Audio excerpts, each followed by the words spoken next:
This is a Geek Leader.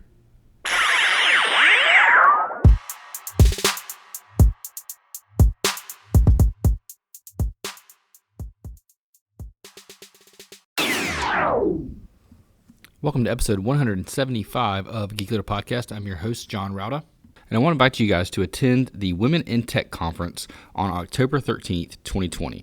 It will be live streamed on Twitch thanks to COVID. We're going to be doing a lot more of these conferences live, but this one is all about women in tech. And I've done a series in the past where I've had many female leaders in technology come on the show and talk about what it's been like for a woman in tech. And here we get to hear some of the leading women in tech talk about their experiences, talk about different technologies that they're using, and just show us how women across different roles can discuss data science, cloud development, work environments that they've had to deal with, and things that are moving the needle forward and making technology a more inclusive place. So learn, be inspired, connect with other women that are advancing the inclusion of the technology industry. And you can find all of this at geekleader.com/WIT, Women in Tech, geekleader.com/WIT. This is put together by Manning Publications. They're a sponsor and really appreciate them. So again, Women in Tech, you can go to geekleader.com/WIT, and that's October 13th, 2020. All right, Geek Leaders, today on the show, I've got Sean Murray, and he co-founded a company called RealTime Performance, and he does organizational leadership and consulting. He also hosts a podcast called the Good Life Podcast on the Investors Podcast Network. Sean, welcome to the show. It's great to be here, John. Thanks for having me. So if you don't mind, just to lay some context for our conversation, tell the audience a little bit about how you got started with what you're doing, kind of what your career journey has been like, and what exactly you're doing now. Sure. Yeah, I've been in business for about 27 years now, and it's an honor to be on the Geek Leader because I've got a little geek in my background. I studied mathematics in college and originally got into technology right out of college, working for a startup. I didn't know what a startup was. I didn't know much about business. And this was just before the internet exploded. It was actually a time when CD-ROMs were popular. If anyone in your audience remembers that, probably don't, but there were these little discs that we'd send around. At one point, people thought the future was FedExing CD-ROMs around the country. That would be the way we'd get information around. But that's how Netflix started. Yeah, exactly. Yeah, that was, that was kind of state of the art. But the internet kind of came along shortly after that. But my original startup was, I didn't found it. It was called Media Mosaic. It was a multimedia company. It made CD-ROMs that taught things like outdoor sports and how to rock climb and how to mountain bike, and through a CD-ROM and a computer. So it was kind of ahead of its time. Sales weren't great, really struggled. But I enjoyed it because it was a small team. It was highly motivated. It was run by some great leaders that came from Intel and Microsoft. And I was hooked. I thought this business thing is actually pretty interesting. Being in IT is interesting. It was on the vanguard of changing society. The internet popped up and we shifted to moving our stuff and content online. And eventually that was sold. And I did okay for being such a young professional and not being high on the hierarchy in that organization, being kind of a low-level leader. But it really was an introduction into business. I went back and got my MBA because I wanted to learn more about business. I wanted to do my own startup. I got sidetracked at MBA. I got recruited by GE and went and worked for a big company for a while. And that's where I got into leadership and organization development because I was recruited into the Center for Learning and Organizational Excellence at GE in Stamford, Connecticut at the time. It was GE Capital. Now, at the time, GE was the biggest company or one of the biggest companies in America. It was very well regarded. It's kind of hard to believe because GE has fallen so far. Jack Welch was the CEO, and Jack really believed in leadership development. And a lot of the leaders across the country in different organizations came from GE. GE was known as being a factory that created leaders. And I got introduced to leadership training, leadership development. There was a place called Crotonville where they'd send their leaders. We'd go for a couple weeks and get this intensive learning and training. And it was a great place to be young and learning and learn about management. But it was on the East Coast. I'm a West Coast guy. It was away from my family. So I eventually moved back, settled into Seattle, and started my own training company called RealTime Performance. And that was about 20 years ago. And And that's what I've been doing, is helping companies grow leaders, helping them build cultures. And about 2 years ago, I started a podcast called The Good Life. And it's a opportunity to talk about leadership and talk about personal leadership and living the best life possible. So that's kind of how I came to where I am today, John. Awesome. And two things about that kind of stand out to me. One is you mentioned GE, and my uncle worked at GE he ended up retiring. He was there for like 30 or 40 years, which is, small world, but it's a big company. At least it was back then when he was there. And then you mentioned Media Mosaic. And I worked, my first full-time job was at a company called United American Video.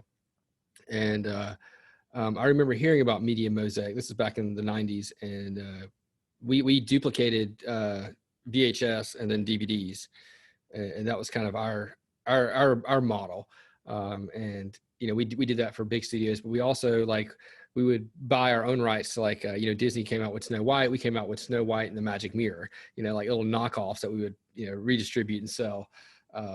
So it's kind of a small world that we kind of went into similar fields in the media industry, which both of them ended up kind of dying off eventually or selling out to someone else and then moving on. Shutterfly's in the building now that I used to be in. Oh, really? Shutterfly. Yeah, that's another one that I have a little connection to, because when they were raising money, the CEO of Media Mosaic was an early investor in that company, and he shared their business plan with me. That was many, many years ago. But yeah, we've seen some cycles. I mean, GE, did your uncle have a good experience there? Yeah, he ended up retiring from GE. I mean, he loved it there. He thought it was great, but he would tell me about if you're in the bottom 10%, you're gonna get fired, kind of thing. Yeah, we called it rank and yank. Yeah, so he would tell me about that, and he didn't really talk a whole lot about work when he was alive, but that I knew he worked there, he loved it, he ended up retiring there, and that was like his only real full-time job. So what are some of the clients that you work with, and some of the things that you do now when it comes to preparing someone for leadership, or whenever you're engaged? What does that engagement look like? Well, I teach a number of courses. I've got 5 or so standard courses that I teach around leadership skills. And there's one thing about teaching leadership is there's always a new wave of people coming into the workforce that need leadership skill training. And what we focus on, depending on the experience and what the client is looking for, many of it is just what I call straight up blocking and tackling leadership. It's the basics that they really don't teach you at school. You can go all the way through high school, college, even get an MBA, and you may not get training on how to, say, provide feedback in an effective way, which is a very, very critical skill for a new manager. So we do things like teaching how to delegate, teaching how to provide feedback, teaching tools and methods for effective communication, how to create a high-performing culture, how to hold people accountable, how to empathize with your people while also holding them to a high standard. All these things require practice.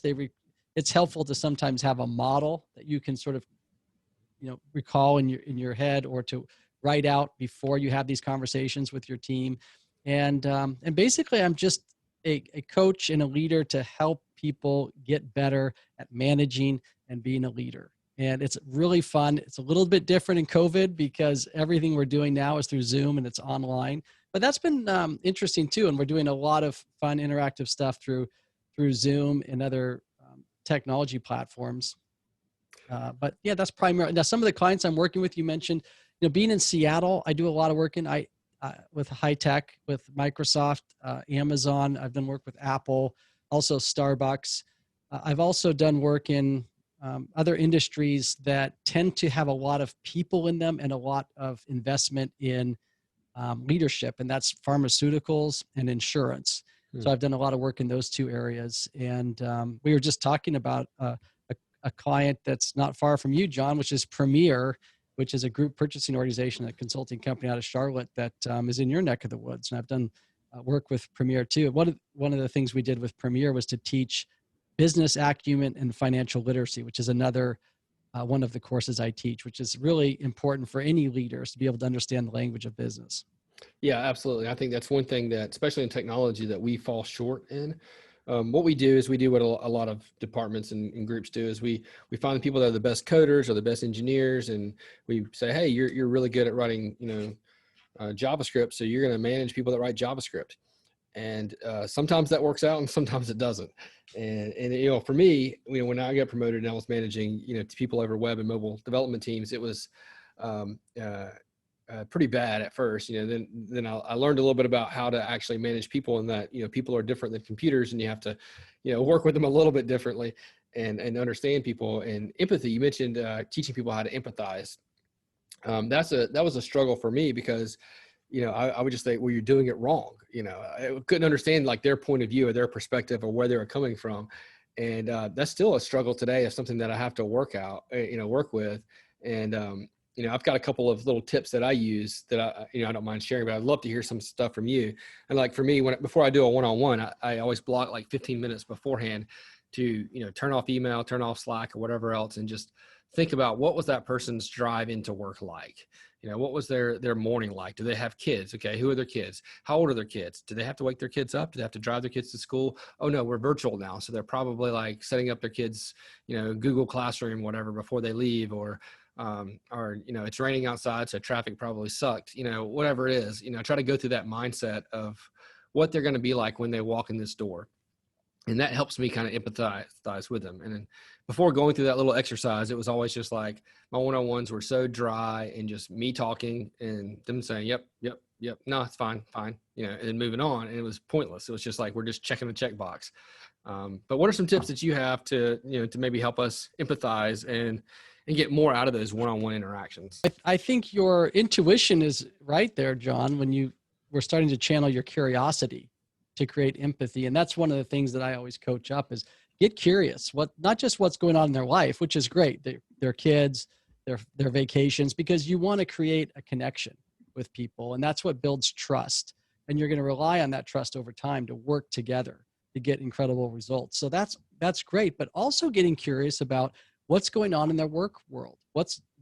How's their week going? Where are the obstacles coming up? And your job as a leader is to eliminate those obstacles, help people push through, give them the skills where they need them. And that comes from asking good questions. So your comment about sort of going in to a meeting cold without preparing early on in your management career and not having great results, that's another mistake I see, a kind of a rookie mistake of just thinking, well, it's a one-on-one. I don't have to prepare that much. I'm just going to go into it. I know some questions. And you end up doing most of the talking as the leader instead of the other way around, which is asking good questions. And you should be doing most of the listening. And good questions aren't just going to immediately materialize on the fly. You're going to want to write some questions out and, ask questions like, well, tell me how far you got into solving that problem. Where did you run into the problem? How are things going? You want to ask open-ended questions, not so much yes or no questions that help you give you information to find out where this person is so that you can help them go to the next level. Mm-hmm. So one of the things that I know you've talked about before is accountability and setting expectations for your team. What are some things that, like, as a new leader, I know that's another thing that I struggled with. It was, I knew I needed to do one-on-one, so I did them, and it was not very good. But during those, I never set expectations of what I expected of the employees. And it was just not until they did something wrong that I told them that they were, that's not what I wanted. So what are some things that we can do as new leaders or managers to set the expectations and hold people accountable without feeling like jerks? Yeah, that's one of the most challenging skills, and it just takes time. And you're right, as a new leader, and I struggled with this too. What's in our mind is pretty clear about what we want and how we want things done. And we may have even been in the shoes of the people that we are leading, a year or two earlier. And we were probably very good at whatever we're asking them to do, because that's why we got promoted to management. So we don't see the world that they do. We don't often see we don't clearly communicate the expectations because it is clear to us. So one of the most, I would say the most the first thing you should be thinking about as a leader is setting expectations.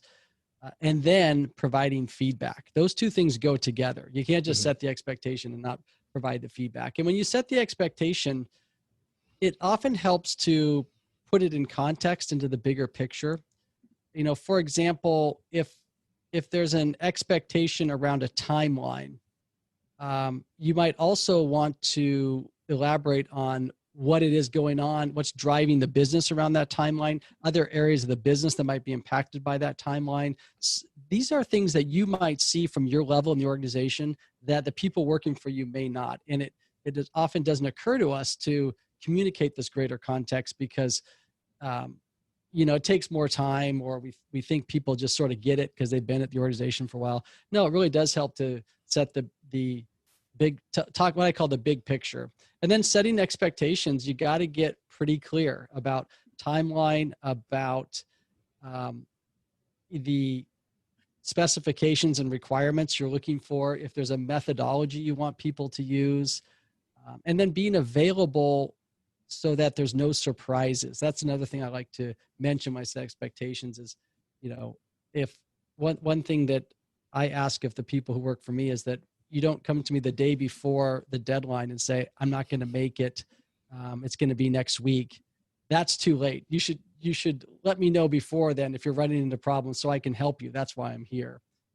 And then the third piece of that is feedback. And that's also a challenging one because people often avoid feedback, especially if you have to give some kind of constructive feedback, because it requires sometimes dealing with some emotions you don't want to deal with, like telling someone that they're not meeting your expectations. Now, some managers have no problem with that. Some of them even get excited about that. But for many of us, it's kind of, you'd rather have the positive conversations and not the negative ones. And so what I tell people there is when you provide feedback, you want to get as specific as possible. Where people sometimes fail in providing feedback is getting too abstract. Mm-hmm. And, you'll say things like, John, you're always missing the deadline.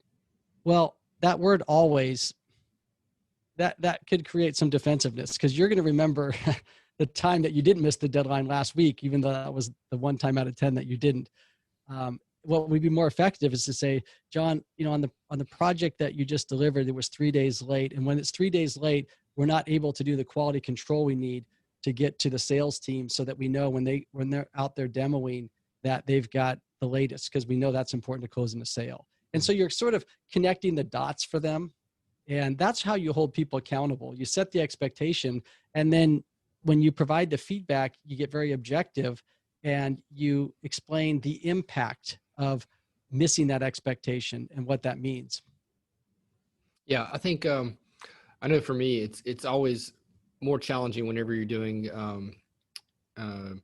something where you have to give negative criticism or negative feedback of some sort and tell someone, hey, you missed the mark here. And I always try to do it in a way like, instead of saying you missed the mark here, say, hey, how about next time you do it this way, and try to lead to show them that I'm not, but every now and then you do have to just say, hey, look, there might not be a next time if you don't, and those are always hard conversations. They are hard conversations. And when you say something like you missed the mark, what you'll want to do is elaborate on what exactly the mark was and what they missed. And this gets to that, what I talked about, abstractions. I've heard a lot of managers, I even said it myself. I've gone to someone and said something like, hey, Jim, you're not pulling your weight on this team, and then kind of really getting on them for not pulling their weight. Well, what does that mean exactly? Where are they not pulling their weight? And give me an example as a leader. Pull out an example.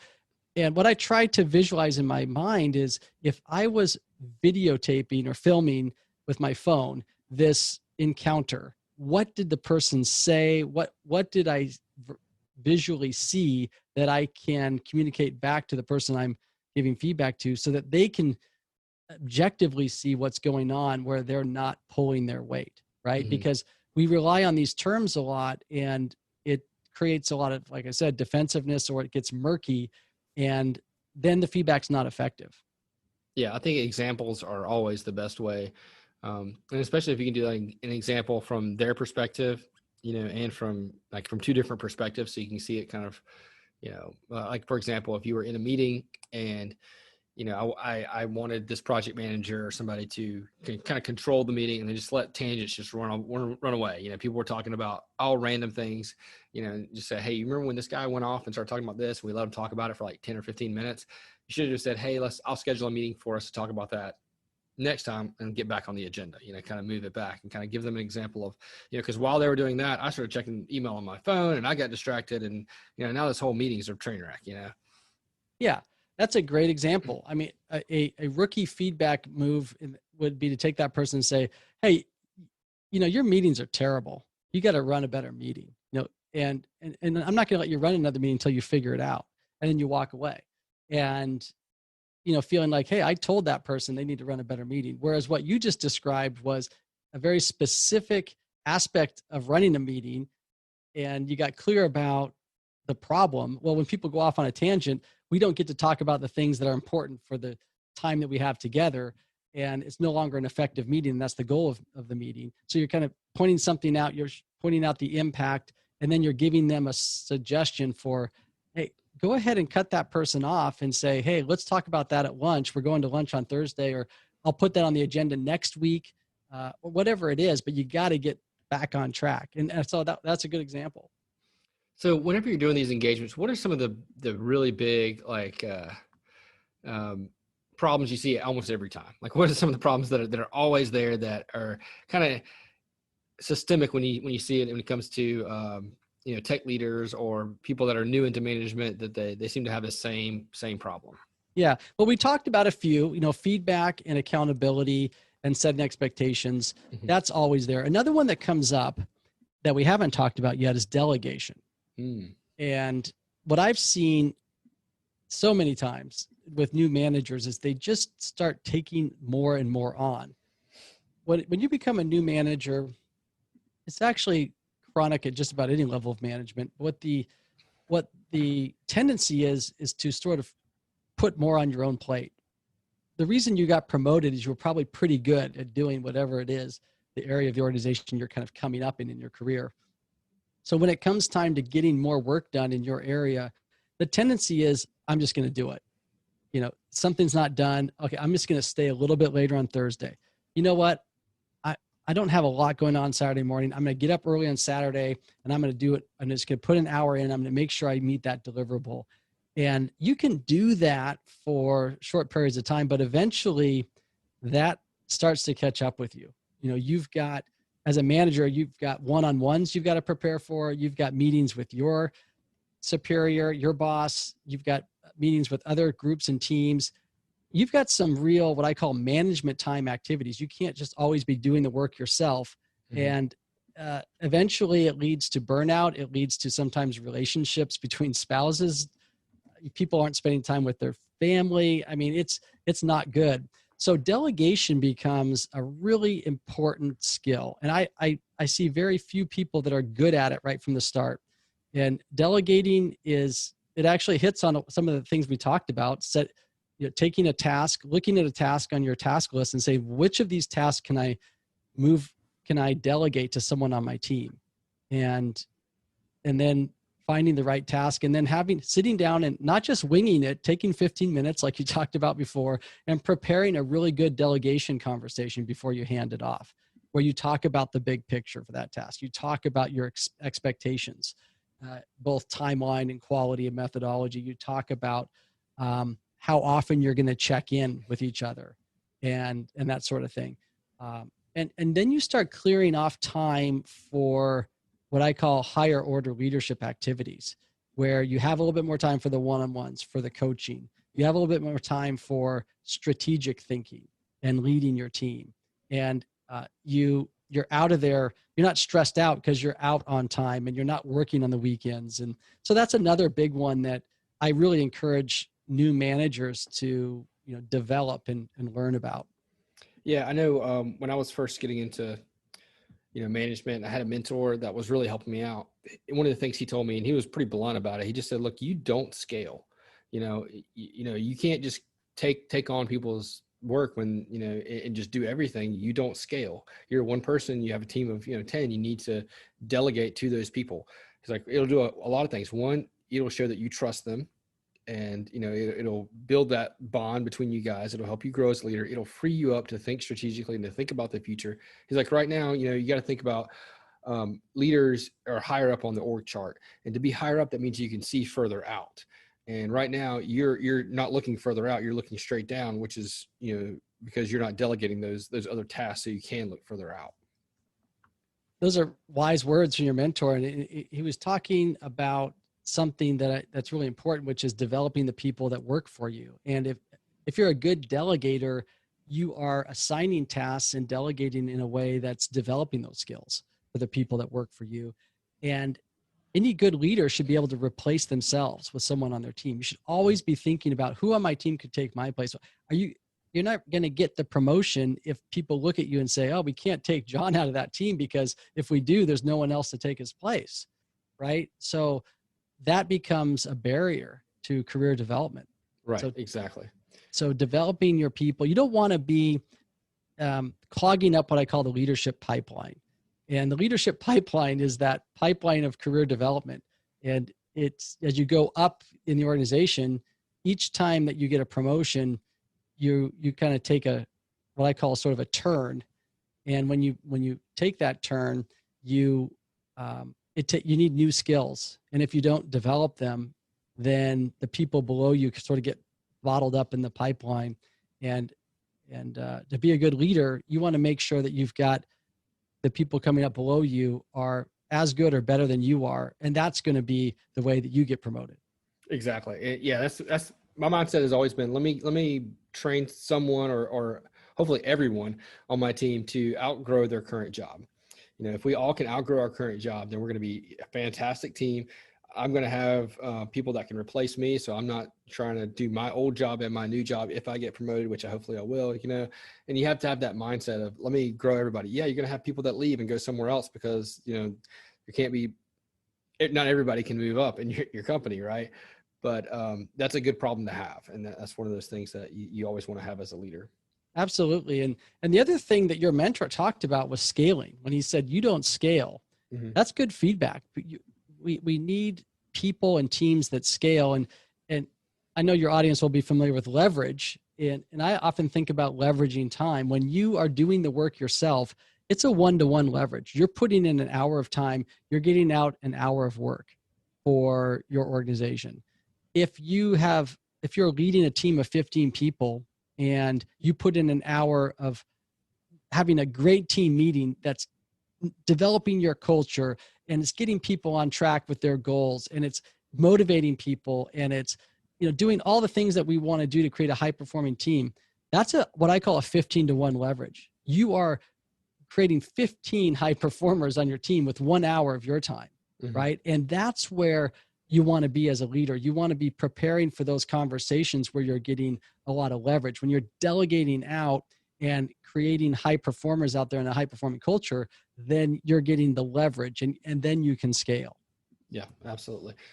So what are some things that you talk about on your podcast, The Good Life podcast? Well, The Good Life, originally the working title was personal leadership, because I wanted to talk about not just leading in work, but leading our lives, leading our communities. And the title, in talking with my producer, it eventually evolved into what we call The Good Life, which I think is the ultimate objective. And so I wanted to aim a little bit higher than just being good leaders at work, because it's an area that I'm very interested in, which is, how do we live the best life possible? How do we live what the ancient Greeks called the good life? How do we look back on our life and say, yes, we had a life well lived? And there's a lot that goes into that question, which is why I also think it's an interesting topic for a podcast. You can come at it from a lot of different angles. Now, interestingly, my show is on what's called the Investors Podcast Network, which is the home of the largest investing show in the world, called We Study Billionaires. And I was the third show on that network. So we have a huge audience with one of our shows. And luckily, the people at the network wanted to have at least one show that goes beyond just accumulating wealth. And gets their audience to think about something beyond wealth, because we often think about success and measure it by money. How much money are we making, or moving up in an organization is great, and you have the bigger salary and the bonus, and these are all, I don't want to say those are bad, they're good. You want to, if that's a goal of yours, and accumulating wealth can be a very great way to open up opportunities and to live and realize a number of your dreams, but it's not an end in itself. There's something, if you want to live a good life, there's something beyond that, which is about spending your time wisely. It's about relationships. It's about being a part of your community. It's about doing something that aligns with your purpose and your passion, doing something that's bigger than yourself. There's so much that goes into it. And what I like about it is I get to talk each week and bring guests on that kind of come at it from different angles, and we explore it. And hopefully, like compounding, which is a idea from investing, we draw on a lot of investing ideas, things like long-term thinking, compounding, intrinsic value, a lot of value investing ideas from people like Warren Buffett and Charlie Munger, and we apply them to our lives. And that's what compound learning is, one of them. Get a little bit smarter every day, and that's going to compound. And that's what we're trying to do. Yeah, awesome. Well, how can people listen to the show, check it out, and find out more about you and the things that you're working on? Well, if you go to the Investors Podcast Network, you'll see all the shows on the network. Mine's called The Good Life. And if you go there, you'll see a link to The Good Life show, and all of our past episodes are there in show notes. The show is available on Spotify and Apple and anywhere you can get a podcast. If you search on The Good Life with Sean Murray or the Investors Podcast Network, it'll come right up. I also write a blog, and my company is RealTime Performance, and I do a lot of writing about leadership, about business, about culture, and I get really curious about all those subjects. I send out a newsletter every month, and that's realtimeperformance.com, and you'll see my blog there. Awesome. Well, thanks so much for coming on the show. I really appreciate it. I always enjoy talking leadership and talking about how we can make things better and improve our lives inside work and outside of work. Well, it was a pleasure being on this show. Thanks for inviting me, John. I really enjoyed it too. I hope you guys enjoyed that powerful conversation that we just had, and please share this episode with a friend. And don't forget, you can make a difference, and hopefully you'll learn something like I did. And also, don't forget that October 13th, 2020 is the Women in Tech Conference sponsored by Manning. You can find out more about that by going to geekleader.com/WIT. And that's the Women in Tech Conference, October 13th, 2020. It will be live streamed on Twitch. Again, at geekleader.com/WIT.